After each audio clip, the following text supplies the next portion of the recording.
제목은 좀 길기는 한데 또 무겁기도 한 그런 주제이기도 합니다.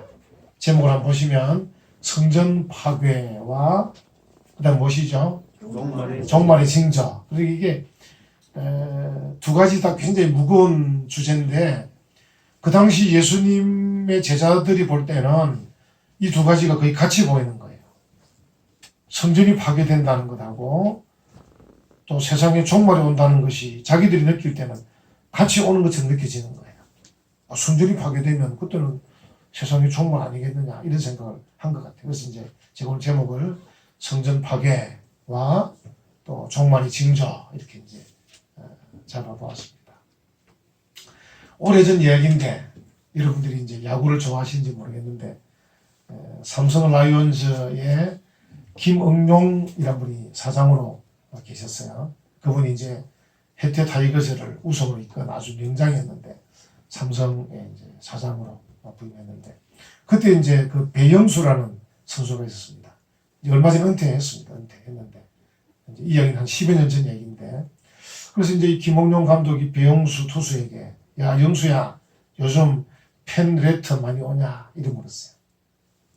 그래 이제 배영수 선수가 감독에게 야, 사장님 팬레터가 문제가 아니고요.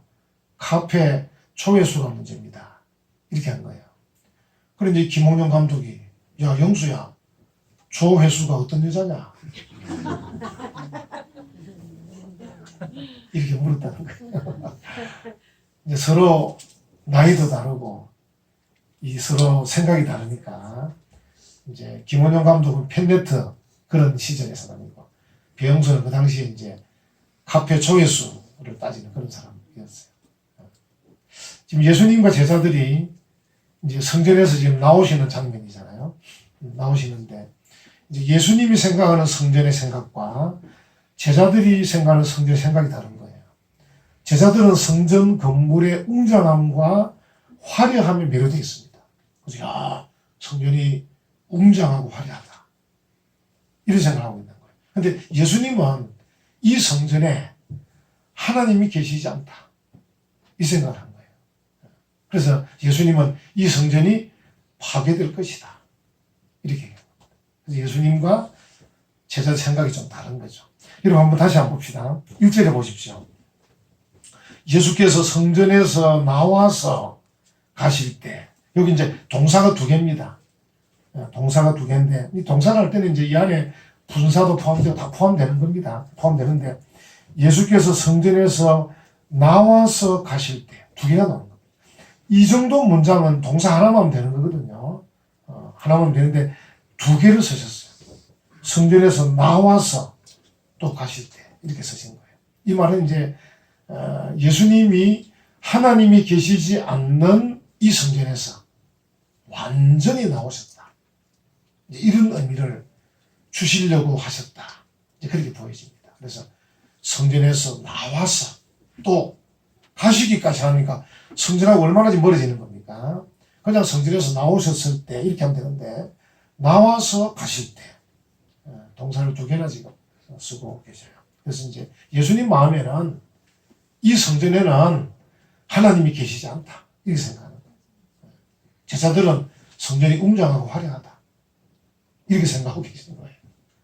이런 상황에 예수님께서 이제 한번 보십시오. 2절에 한번 보십시오. 너희가 이 모든 것을 보지 못하느냐? 내가 진실로 너희에게 이르노니 이렇게 할 때 이제 그 제자들의 이 영안이 어두움을 지적하시는 거죠. 성전의 웅장함과 화려함만 보는 것에 대한 안타까움. 야 너희가 이 모든 것을 보지 못하느냐? 내가 진실로 너희에게 이르노니 돌 하나도 돌 위에 남지 않고 다 무너뜨려지리라. 이렇게 말씀합니다. 그 제자들은 지금 성전의 웅장함과 화려함만 보고 있고 예수님은 그 웅장함과 화려함뿐 아니라 하나님이 계시지 않는 성전, 그래서 결국은 무너질 것이라는 것까지 보고 계신 거죠.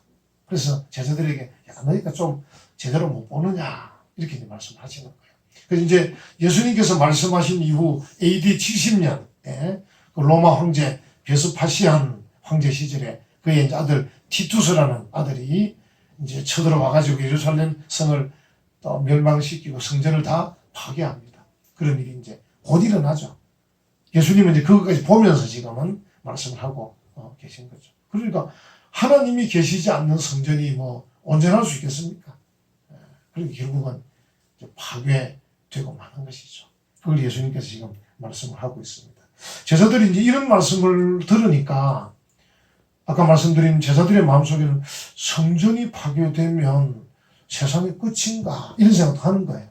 그래서 이제 질문을 합니다. 3절에 예수께서 감람산 위에 앉으셨을 때 제자들이 조용히 와서 이르되 우리에게 이르소서 어느 때 이런 일이 있겠사오며. 성전 파괴 그리고 또 주의 임하심과 세상 끝에는 무슨 징조가 있사오리까. 이렇게 이제 연결시키는 거죠. 성전 파괴와 세상 끝 이걸 제자들은 이제 연결해서 지금 예수님께 질문을 던지고 있는 것이죠.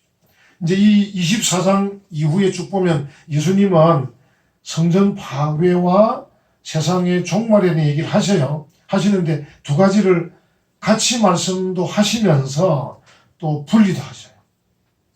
왜냐하면 좀 의미는 비슷하지만 뭐 시기가 다르니까.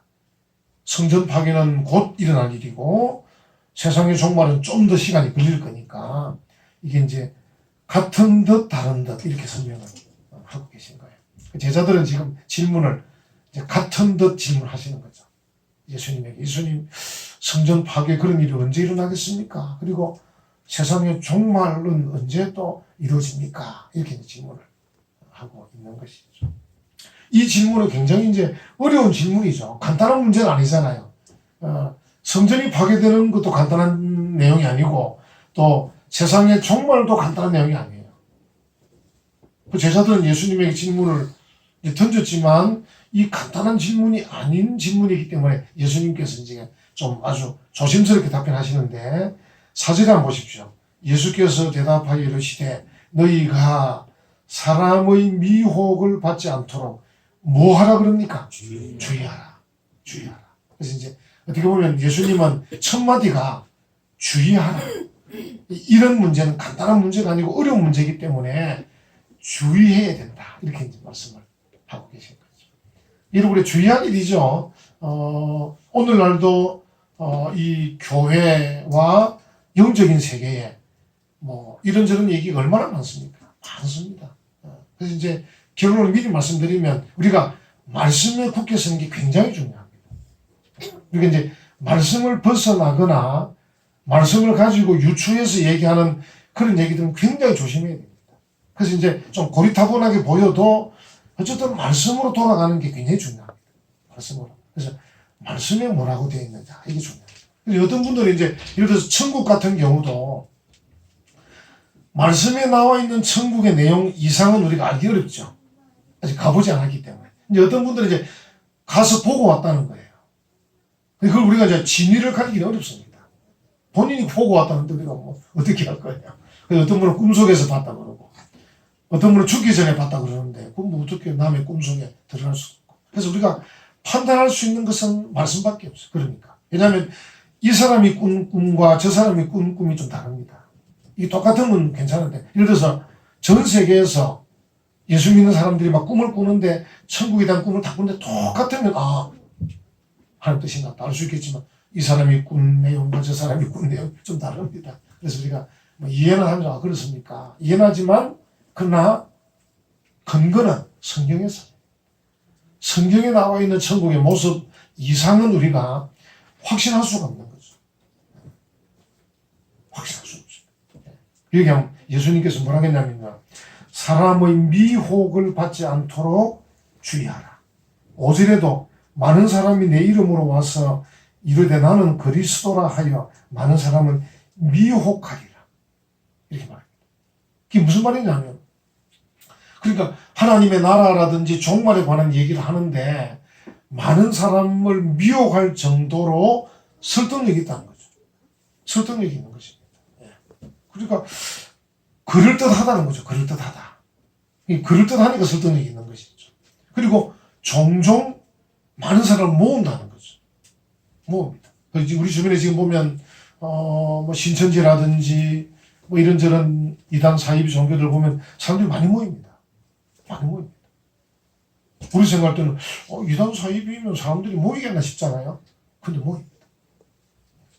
그래서 이제 성경에서 벗어난 얘기를 해도 이게 미혹하는 얘기이기 때문에 그럴듯한 거예요. 그럴듯하니까 사람들이 넘어가는 거예요. 여러분 읽어봅시다. 여러분 그럴듯한 게 중요한 게 아닙니다. 그러니까 좀 고리타분해도 말씀에 근거해 중요한 것입니다. 이 정말 중요한데 이제 이렇게 말씀드려도 사람들이 잘 안 믿으시려 하더라고. 그러니까 왜냐하면 미혹하는 그분들의 그 말재주, 그분들의 그 그럴듯함이 굉장히 마음을 사로잡는 거야. 그래서 들으니까 막 그럴듯하니까 미혹을 받는. 그 종종 또 성공을 하는 거예요.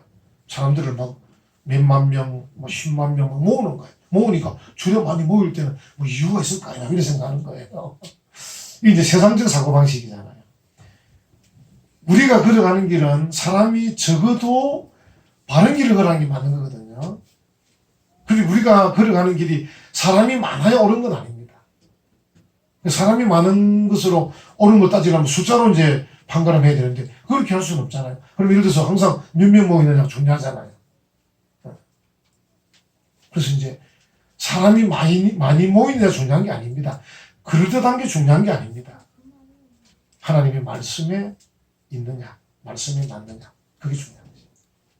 그래서 이 참 그럴듯하다, 이게 참 어려운 일입니다. 여러분 들을 때 그럴듯하다. 그래서 이제 미혹하는 사람이 있을 뿐 아니라 미혹을 당하는 사람들이 있는 거예요. 미혹하는 사람도 있고 미혹을 당하는 사람이 있는데 이유는 그럴듯하기 때문이다.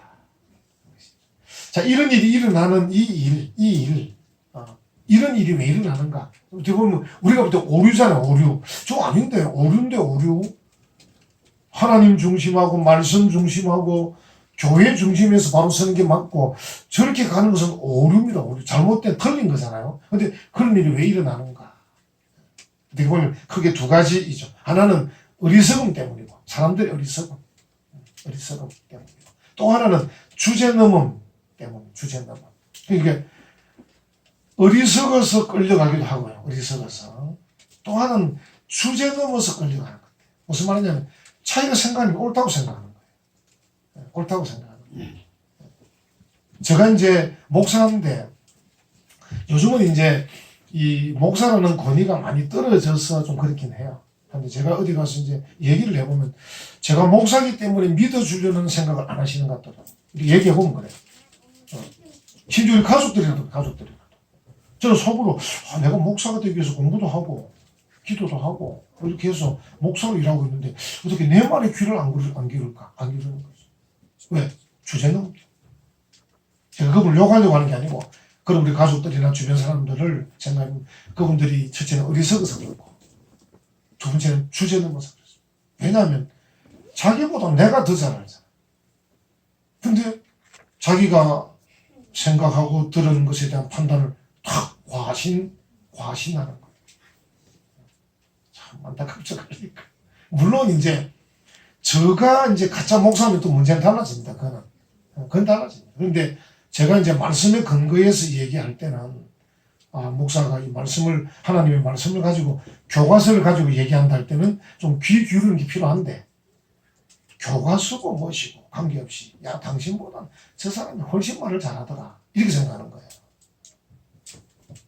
그 옛날부터 사기꾼이 원래 말 잘합니다. 여러분 그거 꼭 명심하십시오. 제가 그거는 그냥 쉽게 얘기하는 거예요.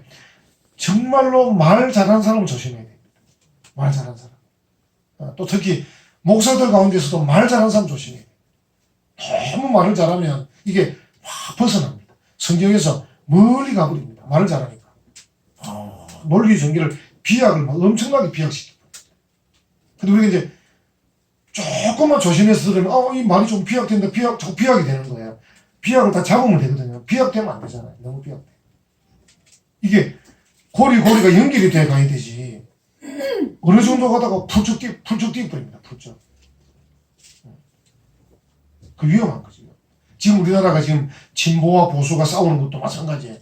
진보가 보수를 볼 때도 펄쩍 뛰어버리고 비약을 하고요. 보수가 진보를 볼 때도 비약을 엄청나게 하는 거예요.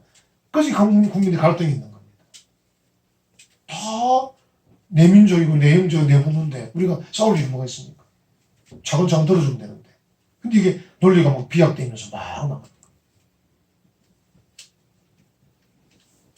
그리고 꼭 생각하십시오. 여러분 자신들이 어리석을 수 있다고 생각하셔야 됩니다.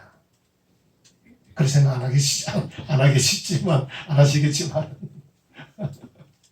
조금만 배워도 뭐 누가 어리석다 생각하겠습니까? 여러분 중에서도. 어리석다 생각할 수 있어야 되고요. 또 내가 엉뚱하게 과신, 주제넘음도 있을 수 있다. 이 생각 좀 하셔야 됩니다. 여러분이 좀 아는 것 좀 판단을까지 얼마나 맹신을 하고 고집을 피우는지 모르겠습니다. 그러면 안 됩니다. 우리는 항상 말씀 중심으로 돌아가야 됩니다. 성경에서 뭐라고 하느냐 중요합니다. 성경에서 뭐라고 하느냐. 그게 중요합니다. 그래서 우리가 이제 성경을 볼 때 필요하면 한자 성경도 보시면 좋고요. 영어 성경도 보시면 좋고 또 이런 공부를 다 해서 헬라어나 히브리어로 원어로 보셔도 좋고 라틴어로 보셔도 좋고 그렇습니다. 그래서 그렇게 못 보시더라도 한글로 된 성경을 보시더라도 기도하면서 보는 거죠. 하나님 제가 말씀을 읽습니다. 깨우쳐 주십시오. 그렇게 하시는 거죠. 그리고 어지간한 것은 벗어나지 않는 게 좋습니다. 어떤 그 교수님이 그 우스갯소리로 그리스도인들이 고스톱을 잘해야 돼요. 고스톱을. 여러분 고스톱 쳐보셨어요? 이번 설날에 뭐 고스톱 치셨나요? 아무도 대답 안 하시나? 안 치셨다 그 말입니까? 예. 다 참 멋진 참 이 그리스도인은 고스톱을 잘해요. 왜 고스톱이 뭐냐면요. 성경이 고 그러면 가는 거고요. 성경이 스톱 그러면 서는 겁니다. 그래서 이게 참 그 절제력이 필요합니다. 제가 학교 다닐 때 우리 교수님들에게 공부를 배우는데 교수님들이 보면 제가 속한 이런 학교와 교단의 교수님들은 항상 모르는 게 많으셨어요. 모르는 게. 왜냐하면 성경에 뭐가 있냐면요. 난해 구절이 있어요. 난해 구절. 해석하기가 어려운 구절들이 있어요. 난해 구절은 해석을 합니다. 더 이상. 연구는 계속하면 그 대신 박사학위 논문에 연구는 계속하고 있습니다. 그분들이. 하고 있지만 성도들에게 자신 있게 말은 안 합니다. 왜? 난해 구절이니까. 적어도 그 정도 절제력이 필요합니다. 근데 이제 이단 사입의 특징이 뭐냐면 과감하게 해석하는 겁니다. 여러분들이 말씀을 들을 때 어떤 사람이 과감하게 해석하거든 그 사람부터 조심해야 돼요.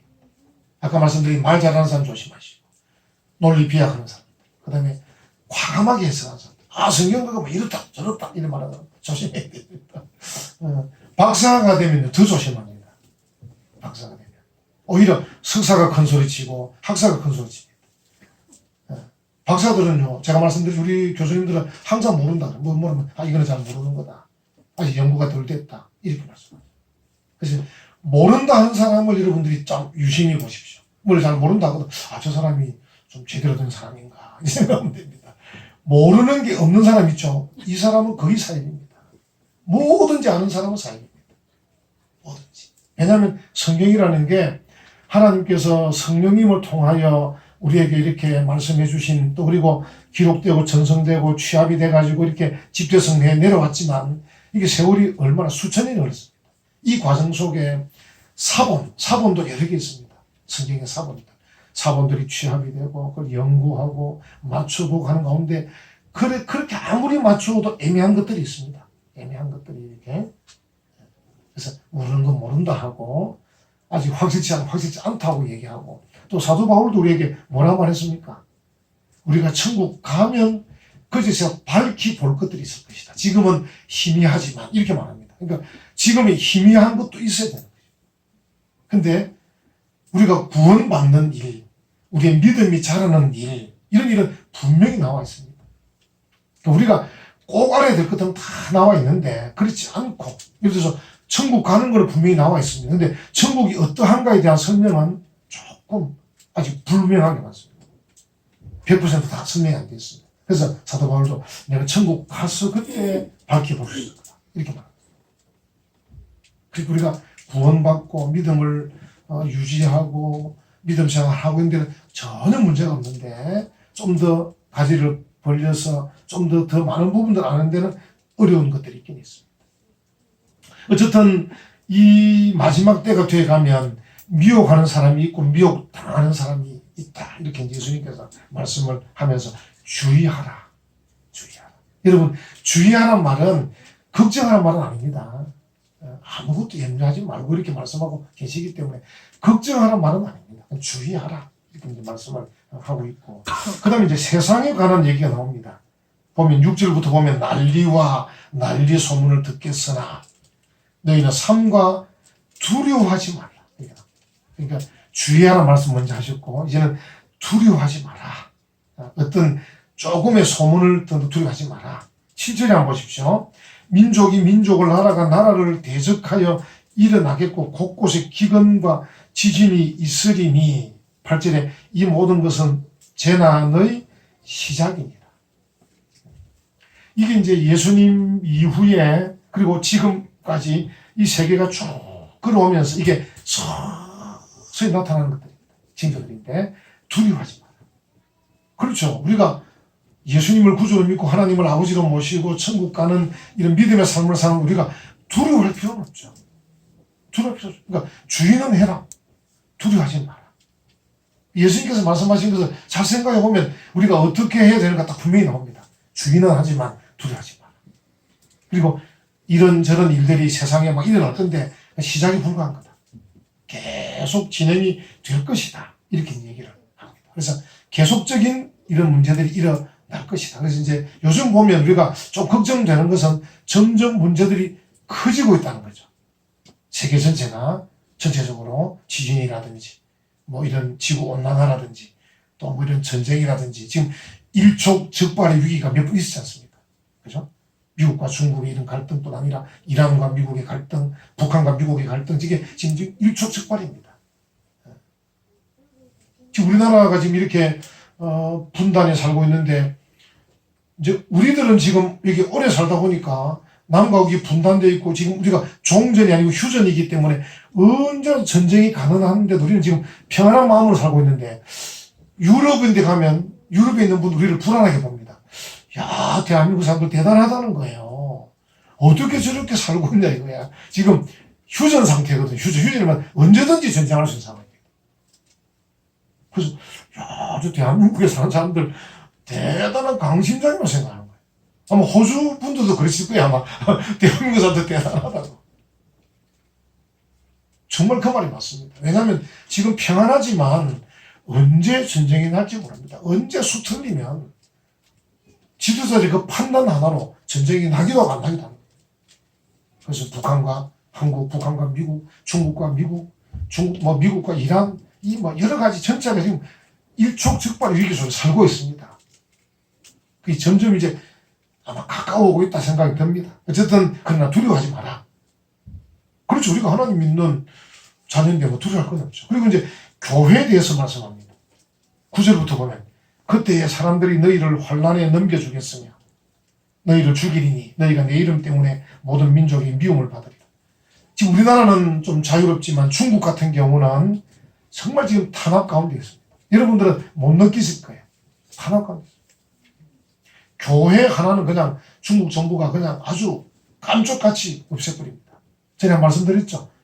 만약에 유라에 있는 은혜와 평강교회를 없애고 싶으면요. 유라 지역의 통신망을 딱 일단 차단합니다. 모든 차단해버립니다.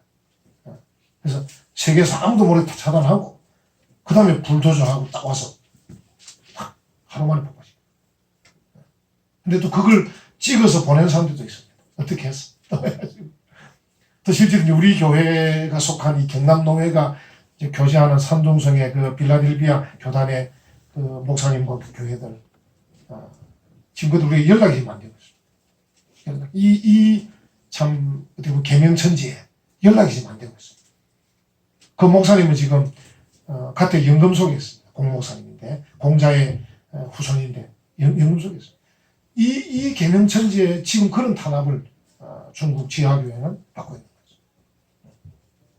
이런 일들이, 우리나라가 지금 없다 그래서, 지금 중국이든지 북한이든지 또 뭐 이슬람권이든지 이런 나라들 보면 사람들이 환란에 넘겨주고 너희를 죽일 수도 있고 내 이름 때문에 모든 민족이 미움을 받고 막 이렇게 되는 거죠. 10절에도 보면 그때 많은 사람이 실족하게 되어 서로 잡아주고 서로 미워하겠으며 11절 거짓 선지자가 많이 일어나 많은 사람을 미혹하겠으며 12절 한번 보십시오. 불법이 성함으로 많은 사람의 뭐가 어떻게 됩니까? 사랑이 식어지리라. 왜냐하면 이런 교회 안에 이런 환난과 핍박이 일어나게 되면 결국은 선을 행하는 자들의 마음이 꺾입니다. 그렇죠. 환난과 핍박이 없으면 괜찮은데 환난과 핍박이 오게 되면 이렇게 준비가 잘 안 된 사람들은 아이고 내가 그러면 안 믿어야 되겠다, 안 해야 되겠다 이런 식으로 가게 됩니다. 그래서 여기 한마디로 사랑이 식어지리라 이렇게 말씀을 하고 있는 거죠. 낙심하는 거죠. 낙심. 예수님 우리께서 우리에게 주의하라, 두려워하지 마라 말씀하셨잖아요. 하셨고 그 외에 성경에도 아무것도 염려하지 말고 이렇게 말씀하셨는데 그래도 이런 환난과 핍박이 오게 되면 사람들이 낙심하게 되는 거죠. 내가 이 믿음을 계속 유지하기가 쉽지 않겠다 이런 마음을 스스로 갖게 되는 거죠. 그래서 사랑이 식어지리라. 선을 행하는 열심이 식어지리라. 하나님을 위한 충성이 식어지리라. 이런 일이 일어나게 된다는 거죠. 이런 일이 있다. 그래서 혹 이제 우리가 지금 우리 참 자유로운데 만약에 어떤 일이 일어난다고 생각할 때 만약에 내가 하나님을 믿고 지금도 여러분 가운데 가족들이 이제 불신 가족들 때문에 마음 놓고 예배드리지 못하는 사람들은요. 그것 때문에 두려워할 필요도 없고 낙심할 필요도 없어요. 오히려 정상적이다 생각하십시오. 정상적이다. 여러분이 믿음 생활 하려고 하는데 아무 일이 없는 게 더 이상한 거 사실은. 그래서 내가 믿음 생활 잘 하려고 하는 이 일에 가족들의 핍박도 있고 환난도 있고 주변 사람들의 시선도 있고 뭐 비웃음도 있고 조롱도 있고 막 이렇게 하면 아니 정상적이다. 내가 지금 제대로 걷고 있다.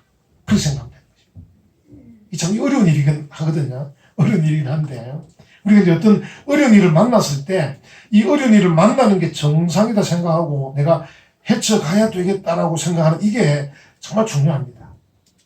그래서 어려운 것 때문에 낙심을 해버리고 포기를 해버리고 실망을 해버리고 그만둬 버리면 그건 정말 안 됩니다. 모든 걸 잃어버린 것이. 오히려 어려움이 있는 것.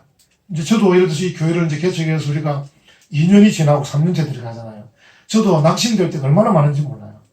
목사로서. 또 제가 목사로서 뭐 신임 목사도 아니고 오래된 경험이 많은 목사인데 어떻게 생각하면 교회가 개척되면 막 금방 부흥이 되고 막 이래야 되는데 저 역시도 막 이런저런 일들을 만나고 이런저런 소식을 들을 때마다 내가 개척을 잘못한 것 아닌가 괜히 한 것 아닌가 막 이런 생각할 때가 있습니다. 근데 이제 한번 생각해보고 한 번 더 생각하면 그게 아니다. 내가 이런 상황에서 실망하고 낙심하고 포기할 것 같으면 이건 정말 아니다. 그럼 하나님 계시지 않는 거냐? 성령의 능력이 없는 거냐? 하나님의 인도하심이 없는 거냐? 이런 생각이죠. 조금만 더 생각하면 그래. 하나님께 더 기도하라는 뜻이다. 하나님 더 의지하라는 뜻이다. 그리고 이제 뒤에 나옵니다만 더 인내하라는 뜻이구나. 그죠? 어려움이 있는 게 오히려 이렇게 정상적이다. 마음은 힘들지만 한편으로 마음은 힘든데 이 어려움이 있는 게 정상적 아니겠나. 이런 생각을 이제 해보게 됩니다. 여기 한번 보십시오. 그래서 이제 13절에 한번 보십시오. 여기 이제 첫 번째 결론인데요. 그러나 끝까지 견디는 자는 구원을 얻습니다. 구원이라는 엄청난 제일 중요한 주제를 가지고 끝까지 견디는 자는 구원을 얻습니다. 이렇게 말합니다. 그러니까 인내에 대해서 얘기합니다. 예수님은 이 24장 전에 이미 10장 우리가 살폈는데 10장 22절에 먼저 말씀하신 바가 있습니다. 또 너희가 내 이름으로 말미암아 모든 사람에게 미움을 받을 것이나 끝까지 견디는 자는 구원을 얻으리라. 이렇게 한번 말씀하신 적이 있어요. 이 말씀을 한 번 더 지금 반복해 주면서 성도들, 제자들의 삶에 인내가 얼마나 중요한가를 말씀하고 계세요. 여러분, 성도들의 덕목 가운데 정말 중요한 덕목 중에 하나가 인내입니다. 인내. 뭐 겸손도 있고 한데 이 겸손과 거의 버금가는 인내. 그러니까 성도에게 있어서 인내가 없으면 그 사람은 성도를 하기는 어렵다.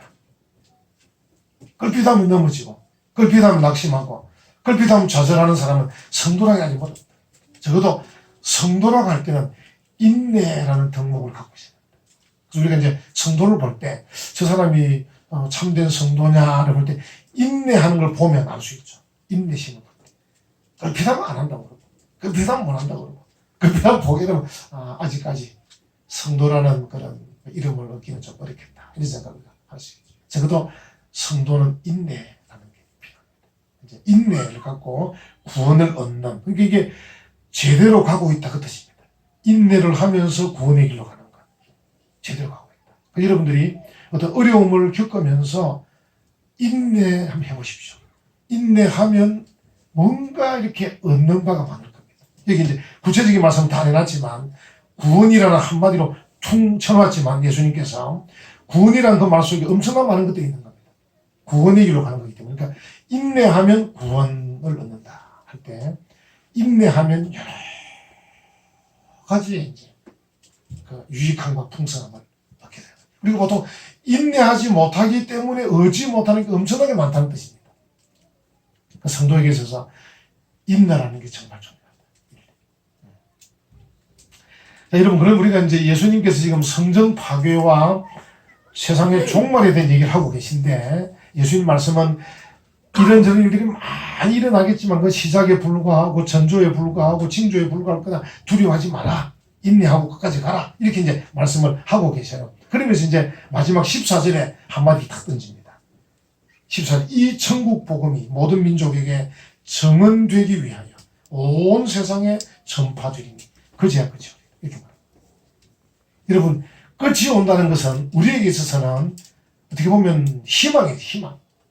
이 끝이란 말은 멸망이란 말이 아닙니다. 세상에 끝이 온다는 말은 새로운 영생의 삶의 시작이거든요. 그래서 예수님께서 말씀하시기를 천국 복음이 증거되고 온 세상에 전파되는 그것이 세상의 끝이다. 그것이 세상의 희망이다. 이렇게 말씀을 하고 계십니다. 그래서 우리가 이제 첫 번째 인내하라고 말씀을 하셨잖아요. 인내. 두 번째는 뭐냐면 천국 복음을 증거해라. 그것이야말로 너희들의 삶에, 너희들의 교회에 희망이다. 이렇게 말씀하고 계시는 거죠. 아멘. 희망이다. 자, 여러분과 제가 이제 이런저런 일들을 겪을 수 있습니다. 또 이런저런 소문들이 나고, 이런저런 난리가 일어나고 할 수 있습니다. 근데 그 모든 일 가운데 첫 번째로 인내하고, 두 번째로 그럼에도 불구하고 천국 복음을 증거하는 거죠. 할 때 우리의 삶에 희망이 열려서 간다. 이게 참 놀라운 일이죠. 그러니까 아마 여러분과 저의 삶 속에 세상 끝이 안 올 가능성이 좀 많을 겁니다. 아마. 이 세상이라는 게 하나님은 하루가 1000년 같고 1000년이 하루 같기 때문에 우리가 판단하기 정말 어렵습니다.